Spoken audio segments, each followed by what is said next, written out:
വരുന്നില്ല വിരുന്നുകാരൻ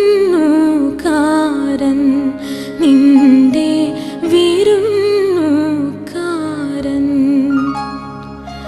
തളിരിട്ട കിനാക്കൾ തൻ താമര മാല വാങ്ങാൻ വിളിച്ചിട്ടും വരുന്നില്ല വിരുന്നുകാരൻ നിന്റെ വിരുന്നുകാരൻ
വിളിച്ചിട്ടും വരുന്നില്ല വിരുന്നുകാരൻ നിന്റെ വിരുന്നുകാരൻ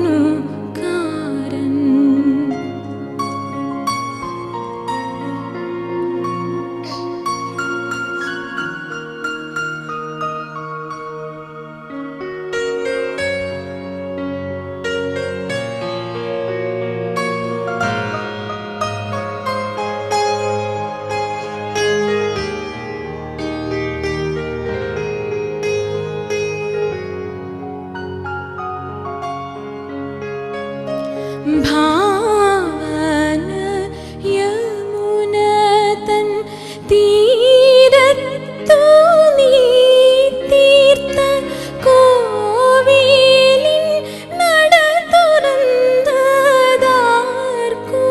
വേണ്ടി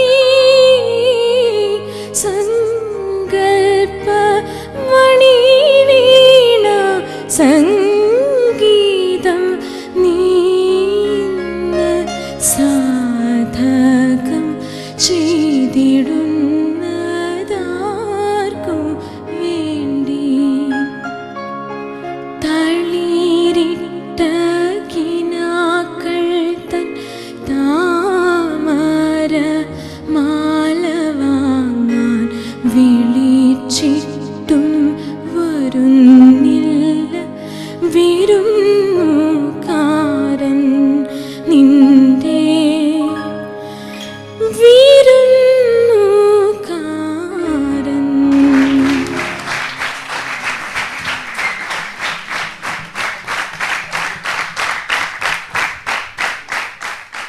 ആതിരയ്ക്ക് വയസ്സ് 16 അല്ലേ? 16 വയസ്സുള്ള ആതിര ഈ സോങ് സെലക്ട് ചെയ്യാൻ കാരണം ആരാണ്? എന്തായാലും ആതിര ജനിച്ചു കഴിഞ്ഞിട്ടുള്ളൊരു പാട്ടല്ല ഇത്. ഇതാരുടെ സെലക്ഷനാണ് ഈ പാട്ട്? ഇത് എനിക്ക് പണ്ടേ ഇഷ്ടമാണ് ഈ പാട്ടിനോടൊരു സ്പെഷ്യൽ ഇഷ്ടമാണ്. ആണോ? പഴയ പാട്ടുകളിൽ വെച്ചിട്ട് എനിക്ക് പഴയ പാട്ടുകളെ കുറേയൊന്നും കേൾക്കാറില്ല, എന്നാലും എനിക്കിത് ഭയങ്കര ഇഷ്ടമാണ്. ഇന്നത്തെ 16 ഇയർ ഓൾഡ് ഇങ്ങനത്തെ ഒരു പാട്ട് ഇത്രയും ആസ്വദിച്ച് പാടുന്നത് കണ്ടിട്ട് നമുക്ക് ശരിക്കും പറഞ്ഞാൽ വളരെയധികം സന്തോഷമുണ്ട്. ഇന്നത്തെ ജനറേഷൻ ഇങ്ങനത്തെ ഒരു പാട്ടിനോടല്ല കൂടുതലും, ഇങ്ങനത്തെ പാട്ടിൻ്റെ ഒരു നോളജ് കുറവുണ്ട് ഇന്നത്തെ ഒരു 16 വയസ്സിന്.